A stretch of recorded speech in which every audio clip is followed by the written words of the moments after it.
복음은 증거되고 증명되어야 합니다라는 제목을 가지고 사도행전 강의 계속 이어지겠습니다. 오늘 특별히 저희가 15주년 기념 예배를 드리면서 오늘 하나님께서 여러분과 저에게 우리 맡겨진 사명에 대해서 다시 한번 리마인드 시켜주시면서 그 사명에 다시 한번 헌신할 수 있는 시간이 되기를 바랍니다. 또한 오늘 임직을 하시는 우리 권사님들, 장로님들 또한 하나님께 들려주시는 그런 음성을 듣고 또 이 주님의 이 허락하신 사명에 헌신하는 그러한 시간이 되기를 바랍니다.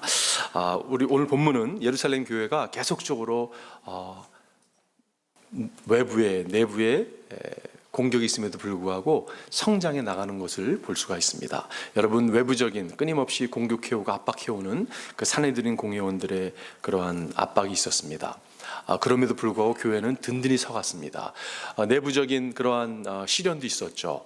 교회를 부패케 하고자 하는 교회의 본질을 흔들어 놓았던 거짓과 위선 때문에 아나니아 삽비라 사건을 통해서 또 그걸 또 잘 헤쳐나가는 교회의 모습을 우리가 보았습니다. 그리고 또 여러분, 이 세 번째 문제라고 얘기할 수 있는 교회 내분의 갈등이 있는 그러한 문제가 오늘 본문에 소개되는 그러한 이야기입니다. 오늘 본문이 이렇게 시작하죠. 이 시기에 제자들이 점점 불어났다. 그런데 그리스 말을 하는 유대 사람들이 히브리 말을 하는 유대 사람들에게 불평을 터뜨렸다. 교회가 여러분 사람이 늘어났는데, 사람이 모이기 시작했는데, 더 많아졌는데 지금 불평이 일어난 것이, 불평이 터뜨려졌습니다. 그런데 어떤 불평이었냐면 그리스 사람들과, 그리스 말을 하는 사람들과 히브리 말을 하는 유대인들, 동일하게 유대인들이지만 히브리를 하는 사람들이 있었고 그리스 말 하는 사람이 있었다고 성경은 말씀하고 있어요. 이 사람은 어떤 사람이었습니까? 그리스 말을 하는 사람들은요, 이스라엘에 태어난 사람들이 아니라 외부에서 살던 사람들입니다. 그 사람들이 모순절에 모였는지, 그래서 교인이 됐는지 정확히 모르겠지만 그들이 지금 고향으로 이스라엘로 돌아왔습니다. 그래서 그들은 그리스어가 더 익숙한 사람들이에요. 외국에 살면서 어떻게 보면 더 개방적인 문화 가운데, 조금 이렇게 혼합적인 그런 가운데 이렇게 문화 또한 이렇게 개방된 삶인지 모르겠습니다. 그런 사람이 있는가 하면 히브리 말을 하는 유대인들은 어떤 사람이었냐면 이스라엘에 태어나서 그 아람어를 얘기하는 그 사람들이 사용하는 말을 사용하는 그러한 어떻게 보면 히브리 문화를 익숙하게 알고 있는, 그리고 어떻게 보면 또 보수적인 사람일 수도 있겠습니다. 그런 사람들 가운데 지금 갈등이 일어난 것이, 불평이 터져났다고 말씀하고 있습니다. 근데 그게 지금 뭐였냐면 이슈가, 그것은 여기서 자기네 편이 갈려지는 걸 보게 돼요. 그죠? 자기네 가부들이 날마다 구호 음식을 나눠 받는 일에 소홀히 여김을 받기 때문이었다. 여러분 좀 어처구니 없는 것 같아요. 왜냐하면 지금 교회가 시작되면서 얼마나 성령이 강하게 역사했습니까? 담대하게 말씀을 전하고 기적과 이적이 일어나고 그러면서 지금 사람들이, 믿는 사람의 숫자가 늘어나고 그들의 자신들의 재산을 팔아서, 땅을 팔고 집을 팔아서 사도들의 발밑에 갖다 놓을 정도로 그러한 여러분 공동체였잖아요. 그죠? 그런데 지금 먹는 것 때문에 싸우고 있는 거예요. 어처구니 없게 느낄 수가 있죠. 근데 여기서 한 가지 위로가 되는 게 뭐냐면, 우리가 이상적으로 이야기하는 초대교회도 문제가 참 많았구나라는 생각이 괜히 격려가 되는 것 같아요. 여러분 어떻게 생각하세요? 네, 우리 교회도 문제가 많잖아요. 그죠? 근데 문제는 늘 있는 것입니다. 그런데 문제는 어떻게 해결하는 게 중요한 거죠. 우리 인생도 마찬가지죠. 문제는 끊임없습니다. 그러나 우리가 문제를 어떻게 해결해 나가는가가 참 중요하죠. 여러분, 먹는 게 사실 큰 이슈가 될 수 있죠. 예를 들어서 저희가 2부 예배가 끝나면 식사를 하지 않습니까, 여러분? 근데 만약 식사를 하는데 장로님들이, 예를 들어서 장로님 다 줄 서가지고 음식을 나눠주는데 매주마다 음식이 한 반은 못 먹고 돌아가는 거예요. 너무 많이 퍼주시는 거예요. 예를 들어서 그렇다면 여러분 문제가 될 거예요. 그죠? 그리고 사람을 쳐다보면서 너 왔구나, 그리고 해서 주고 많이 퍼주고 좀 이렇게 패스하고 싶어하는 이런 일이 일어난다면 여러분 이게 좀 문제가 크게 클 거예요. 그죠? 여러분 사실 교회를 보면요, 엉뚱한 데서 이렇게 문제가 이렇게 커지고 불거지는 것을 보게 됩니다. 제가 가게 섬기던 교회는 그 교회에서 가장 파워풀한 그 그룹이 어떤 그룹이었냐면요, 주방이었습니다. 주방을 섬기는 분들, 와, 거기는 찬바람이 한번 불면요 너무 무서운 거예요. 거기에 그 담당하시던 권사님이 기도 많이 하시는 분이셨어요.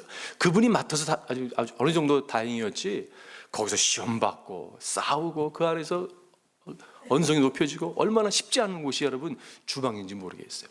그런데 사도들이 사실은 문제가 일어나면요, 그 문제를 일으킨 사람, 아니 그리스 사람 중에 누가 지금 이렇게 이야기를, 여러분 뭐 전화가 있었던 것도 아니고 카톡도 있었던 것도 아니고 쫓아다니면서 얘기했을 거 아니에요, 그죠? 그 사람이 누구야? 그 사람을 색출해 가지고 그 사람을 문제 해결하면 문제 해결이 될 것이에요, 그죠? 근데 사도들이 그렇게 문제 해결하지 않았습니다. 왜냐? 사도들은 지금 문제의 원인을 명확하게 알고 있었다는 것이. 그래서 여러분, 그들이 문제를 오늘 해결하는 장면이 본문에 나옵니다. 그런데 여기서 우리가 놓치지 않아야 될 것이 있다면, 모든 문제는, 특별히 관계를 해치고자 하는, 관계를 분열시키고 깨뜨리고자 하는 문제는요, 대부분 사탄의 역사입니다. 특별히 교회에서 여러분과 제가 놓치지 않아야 될 것이 여기 있다고 생각이 들어요. 교회를 흔들어 놓고 분열케 하고 나누게 하는 것은 대부분 사탄의 역사입니다. 성령은 그렇게 역사하지 않으시죠. 성령은 평화를 가지고 오십니다. 성령 교제케 하시죠. 성령은 서로를 갖다 빛내주는 것을 보게 돼요. 오늘 저는 본문의 말씀을 통해서 이 영적인 이슈를 딜하는 사도들의 모습을 가운데 우리에게 들려주는 음성이 있습니다. 특별히 임직자들에게도 오늘 들려주는 음성이 있다고 생각이 들어요. 오늘 저는 두 가지 여러분 말씀을 나누고 싶어요. 첫 번째는요, 복음은 증거되어야 합니다. 여러분, 복음은요 증거되어야 돼요. 복음은 선포되어야 되는 것이요. 여러분과 저는 왜 우리가 숨쉬는가, 왜 우리가 살아가는가, 우리는요 말씀을 선포하기 위해 살아가는 사람들이에요. 우리에게 맡겨진 사명이 있습니다. 오늘 임직을 당하시는 우리 모든 성도들에게 허락하신 사명이 무엇입니까, 여러분? 복음을 증거하는 것이요. 여러분과 저는 복음을 증거하기 위해서 여러분 이 부르심을 받은 사람들이에요. 이걸 여러분과 제가 놓치지 않았으면 좋겠습니다. 오늘 2절에 보게 되면, 그래서 12사도가 제자들을 모두 불러놓고 말하였다. 우리가 하나님의 말씀을 전하는 일을 제쳐놓고서 음식 베푸는 일에 힘쓰는 것이 옳지 못합니다. 지금 이 사도들이 음식을 막 썰뱉던 것 같아요. 근데 하나님의 말씀을 전하는 일을 제쳐놓고, 여러분 바쁘다 보니까, 사람이 많이 모이다 보니까 일을 했던 것 같습니다. 말씀 전하는 일, 여기서 원리를 뽑는다면 말씀 전하는 일이 뒷선에 물러설 수는 없다는 것이요. 여러분과 제 삶 가운데 우리는 말씀이 우선되어야 됩니다. 여러분, 구제가 얼마나 귀한 일이에요, 그죠? 하나님 기뻐하시는 임임에도 불구하고 말씀이 그 어떤 것보다 먼저 될 수 없다는 것이. 여러분과 제가 이걸 놓지 않았으면 좋겠어요. 여러분, 말씀이 얼마나 중요한지 모르겠어요. 말씀이 우선되는 그러한 인생을 여러분과 제가 살아가기를 바랍니다. 사도들에게 여러분 맡겨진 일들은 뭐냐면요, 사도들의, 우리 여러분과 제가 똑같은 사도와들과 제자들과 똑같은 사명을 받은 사람들이에요. 지금 복음 증거하는 일을 받았습니다. 그렇지만 우리에게 또한 부르심, 우리에게 이렇게 맡겨진 일들이 또 있는 걸 보게 돼요, 그죠? 예를 들어서 하나님의 자녀로 부르심을 입었고, 우리는 한 남편의, 한 아내의, 또 자녀들의, 부모의, 또 어떠한 사업의, 직장에 이렇게 부르심을 입은 맡겨진 일들이 있습니다. 근데 그 일들을 감당하는 데 있어서, 그 일들을 감당하기 위해서 왜 이 일을 감당하느냐면, 맡겨진 사명을 잘 감당하기 위해서, 맡겨진 사명, 우리를 부르신 그 사명, 복음 증거하는 일을 감당하기 위해 주님께서 여러분과 저를 맡겨줬다는 것이에요. 여러분, 이것을 혼동하지 않았으면 좋겠어요. 지금 음식을 나눠주는 일과 4절에 나오는 제자 사도들이 말씀을 기도하고 말씀을 전하는 일과 똑같은 단어를 사용하고 있습니다. 누가는요 똑같은 디아코니아라는 단어를 사용하고 있어요. 이게 무슨 말이냐면, 어떤 게 더 높고 낮은 걸 이야기하는 것은 아니에요. 우리에게 맡겨진 일들, 그거를 통해서 예수 그리스도가 복음이 선포되는 것이 중요한 것을 말씀하고 있다는 것이. 그렇기 때문에 여러분과 저는 말씀의 사람, 기도의 사람이 되어야 됩니다. 우리가 여러분 맡겨진 일들이 있잖아요, 그죠? 어떤 분들은 여러분 뭐 사업가로, 뭐 직장인으로, 교사로, 동원가로, 섬기는 자로, 음식을 나누는 사람, 이런 맡겨진 일들이 있어요. 이 일을 잘 감당해서 우리의 사명을 이루기 위해서, 복음 증거하는 것을 이루기 위해서는 기도와 말씀이 우선되어야 된다는 것이. 제가 예를 들어 보겠습니다. 저에게는 하나님께서 맡겨준 일이 뭐냐면 말씀을 전하는 일을 맡겨주셨어요. 이게 지금 복음은 증거한 거랑 여러분 같다고 얘기할 수도 있고 같지 않다고도 얘기할 수 있는 것입니다. 그런데 이것을 주님이 맡겨주신 것이에요. 주님이 맡겨줬기 때문에 최선을 다하는 것이. 때로는 여러분, 저희 부족한 모습이지만 이거 못하겠는 거예요. 힘든 거예요. 이걸 내가 언제까지 할 수 있을까라는 생각이 들 때도 있습니다. 정말 주님이 나에게 맡겨줬는가라는 생각이, 의심이 찾아올 때도 있어요. 정말 맡겨줬는가? 맡겨줬다면 좀 이런 일들이 일어나고 이런 일이 돼야 될 것 같은데 그렇지 않는 모습을 볼 때도 있죠. 그런 좌절감이 찾아오지만 하나님이 제 마음 가운데 아니야, 내가 너에게 맡겨준 일이야, 잘하고 못하고는 싹건드리고 내가 너에게 맡겨준 일이라고 한다면 최선을 다하는 것이에요. 게으를 수 없는 거죠. 왜냐하면 이것은 나에게 맡겨준 고귀한 일이기 때문에. 거기서 필요한 게 무엇일까요, 여러분? 기도라는 것이에요. 기도로 이 맡겨진 일을 감당하도록 하나님, 당신이 행하셔야 됩니다. 이 일은 당신이 맡겨주기 때문에 당신의 일이고 나는 당신의 도구로서 100% 드릴 것뿐입니다. 당신이 이 일을 허락해 주십시오. 오늘 임직을 하시는 분들, 우리 모든 성도가 다 임직자들이죠. 여러분과 저는요, 기도의 사람, 말씀의 사람이 되어야 되는 것이요. 그럴 때 우리에게 주어진 일들을 잘 감당할 수 있는 것입니다. 말씀의 사람이 되십시오. 기도의 사람이 되십시오. 제임스 J.I. 패커라는 그 캐나다 출신의 영국인이 있습니다. 이분이 금세기 최고의 복음주의 신학자라고 얘기하는 분이세요. 그분이 여러분 책을요 300권을 썼습니다. 300권. 와, 대단하시죠. 수많은 아리글을 쓰시고, 그분이 신학생이라면 다 그 사람들 책 한두 권을 다 보고 신학을 공부를 했어야 되는 그러한 사람인데, 이분이 89살이 되셨을 때 실명을 하게 됩니다. 눈을 잃게 돼요. 그래가지고 이단 메사라고 하는 The Gospel Coalition의 그 에디터가 인터뷰를 합니다. 이분에게 이런 질문을 했어요. 아니, 목사님, 당신이 평생 주를 위해 헌신하고 살아왔는데 실명하는 상태가 됐는데 혹시 하나님께 좀 섭섭한 마음 없냐고. 이분이 뭐라고 표현했냐, 저 무슨 말씀이냐고. 전혀 그렇지 않다고. 그러면서 뭐라는 표현했냐면 이렇게 표현했어요. God knows what he's doing. God knows what he's doing. 여러분, 그 문장 한마디가 그분이 어떤 삶을 사는 것을 설명해 주고 있는 거잖아요. 그죠? God knows what he's doing. 나는 하나님의 섭리를 믿고 하나님은 나의 삶 가운데 늘 이렇게 역사하시고 날 지켜봐 주시고 이끌어 주시고 모든 그런 트랙 레코드가 있는데, 그리고 그분이 앞으로 나의 삶을 이끌어갈 걸 내가 알기 때문에 전혀 그렇지 않다고. 무슨 말이냐고. 내가 왜 서운한 게 뭐 있냐고. 여러분, 그렇게 그가 고백했습니다. 그러면서 인터뷰 마지막 부분에 교회에게 혹시 마지막 한마디 할 게 있으면 얘기해달라고 그분이 이렇게 한마디를 얘기하셨어요. 언제나 그리스도를 영화롭게 하십시오. Glorify Christ every way. 그 한 문장, Glorify Christ every way. 언제나 그리스도를 영화롭게 하십시오. 그 표현 가운데 여러분, 그분이 하나님께 얼마나 친밀한 가운데 있었던 것을 알 수가 있어요. 저는 기도하기를 오늘 우리가 15주년을 맞이한 모든 우리 성도님들이 주님과 친밀한 가운데 나아가기를 바랍니다. 그럴 때 여러분, 복음은 증거되는 것이요. 사도들이 밥을 나눠줌으로써 성도들이 마음이 회복되지 않았습니다.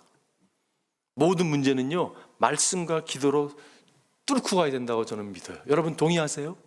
굉장히 중요한 얘기를 했는데, 모든 문제는 문제 없는 사람이 없잖아요. 그죠? 여러분, 모든 문제는요, 말씀과 기도로 뚫고 가는 거예요. 네. 아멘. 네. 네. 그렇습니다, 여러분. 모든 문제는 기도로 말씀을 뚫고 가는 것이에요. 제가 요즘에 사모하는 게 하나 생겼어요. 뭘 사모하냐면요, 제가 신유의 은사를 사모합니다. 한동안 사모했다가 포기했었거든요. 막 사모하는데도 안 주시더라고요.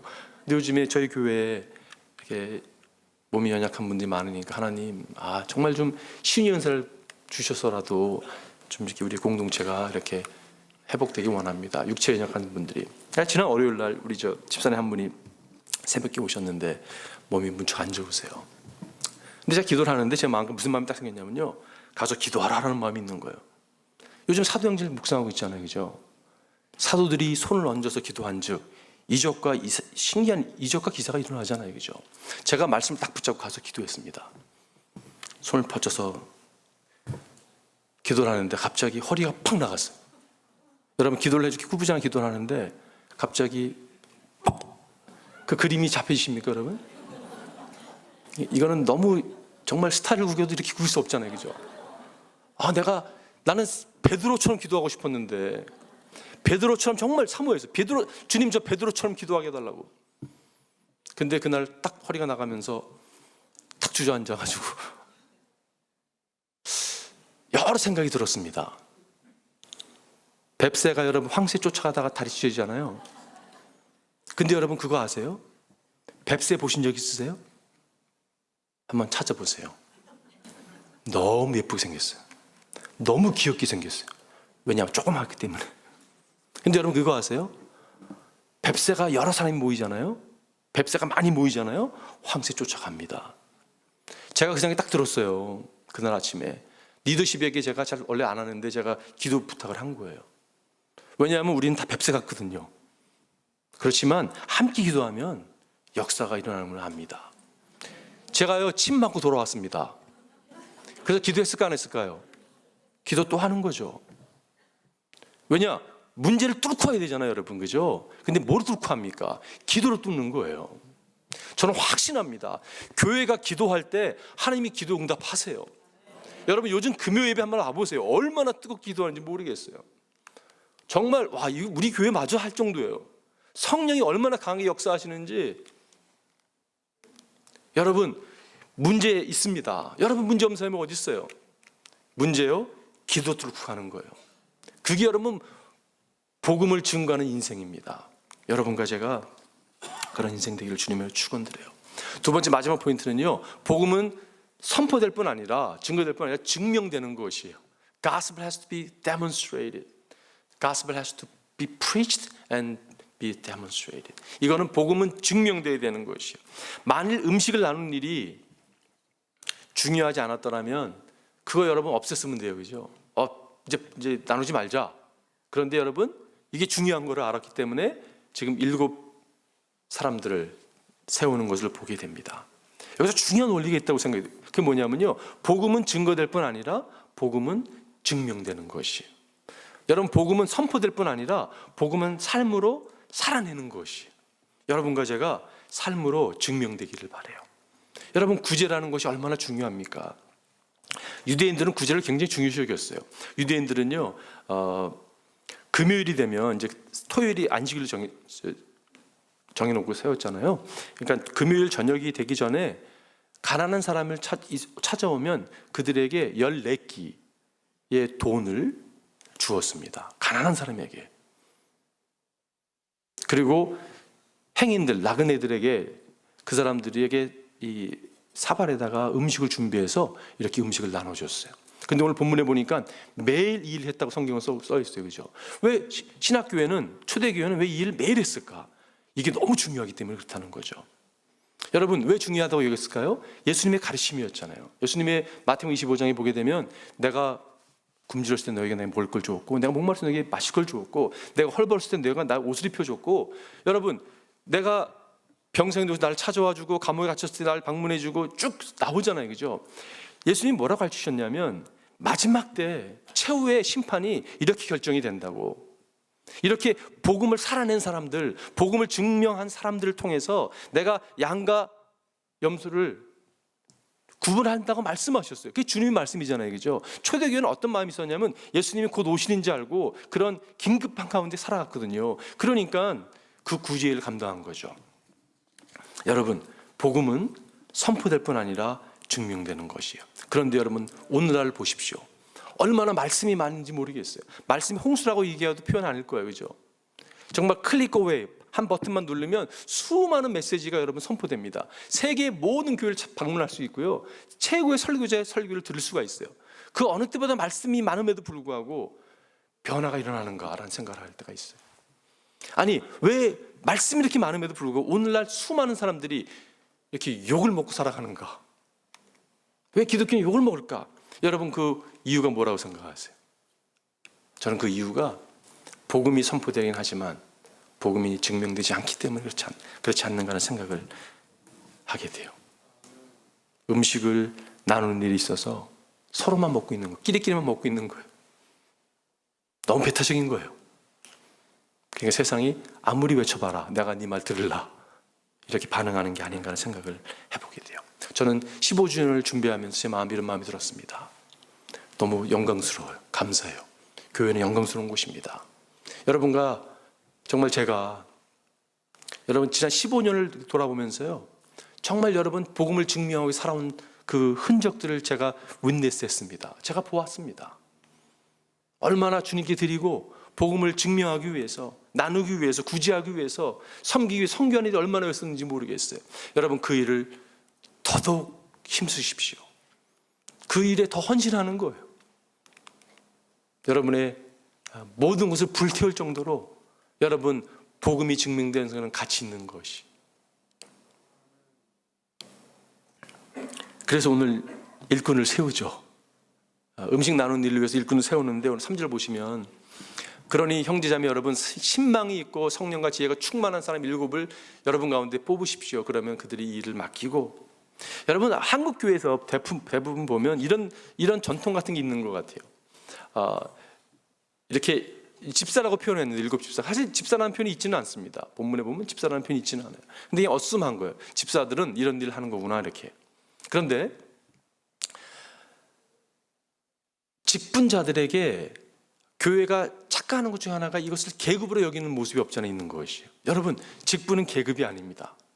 내가 성도였다가 서리 집사가 됐다가 안수 집사가 되고 권사가 되고 뭐 이렇게 장로가 그런 계급이 아닌 것이에요.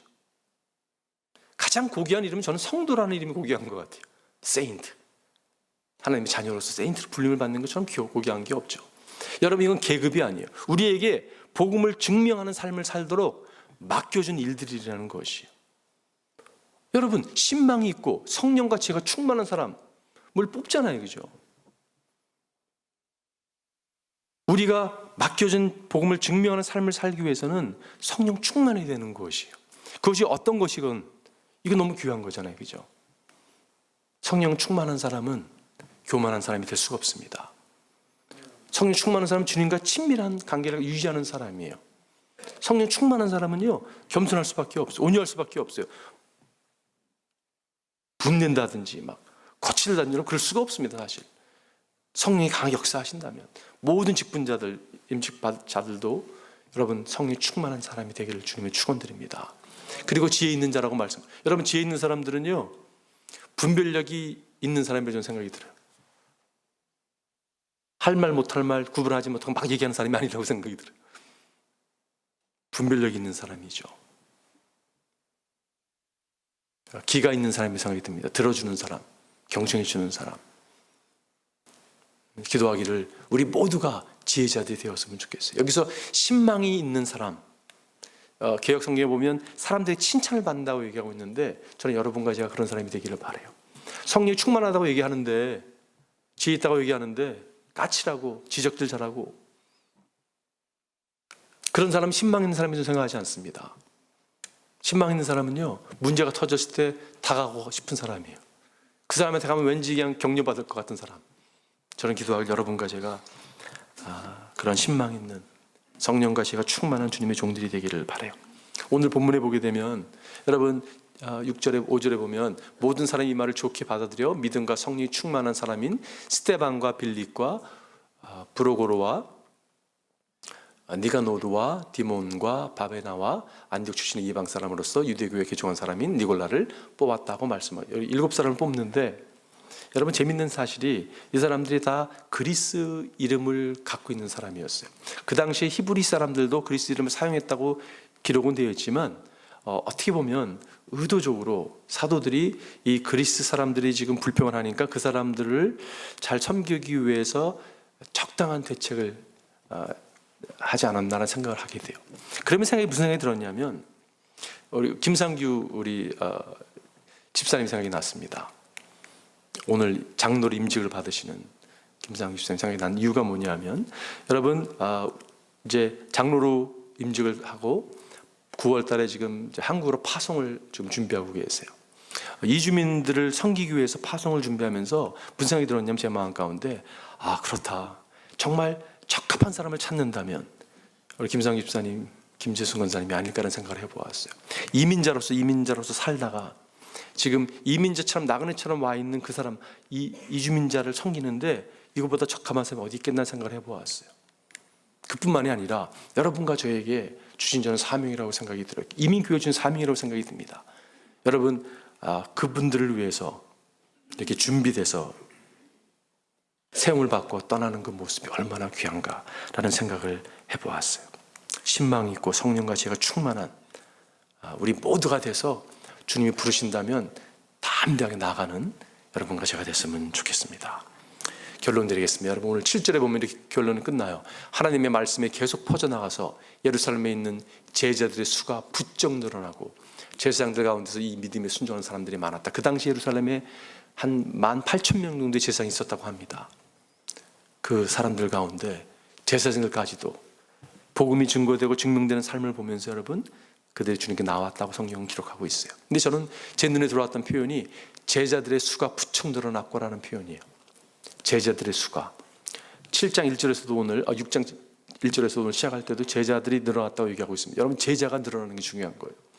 여러분과 제가 제자가 되기를 주님은 축원드립니다. 여러분, 제자와 교회는 차이가 있다고 생각이 들어요.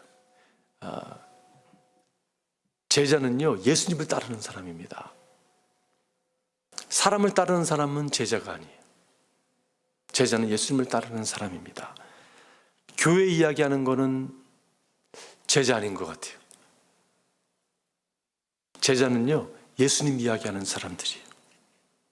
제자들은 불평하지 않습니다. 제자들은 하나님께서 내게 행하신 일에 너무 감격하고 감사하는 사람들이에요. 긍정적인 걸 보는 사람들이 제자라고 생각이 들어요. 가끔 제가 식당에서 식사하다 보면 이렇게 옆 테이블에서 교회 얘기하는 들리는 소리가 제 귀에 들어올 때가 있어요. 근데 제가 일부러 이렇게 듣습니다. 직업병인 것 같아요. 목사라서 그런지 뭐라고 얘기할까. 저희 교회는 아니지만 근데 보면요, 많은 이야기를 하고 있어요. 여러분, 한인식당에서 식사하다가 교회에 대한 이야기 들리는 거 한두 번 들어보셨을 거예요. 그죠? 그분이 제자인지 교인지는 모르겠어요. 판단할 수 없죠. 근데 교인은, 제자는 예수님 얘기하는 사람들이거든요. 목사 얘기하지 않습니다. 교회 얘기하지 않아요.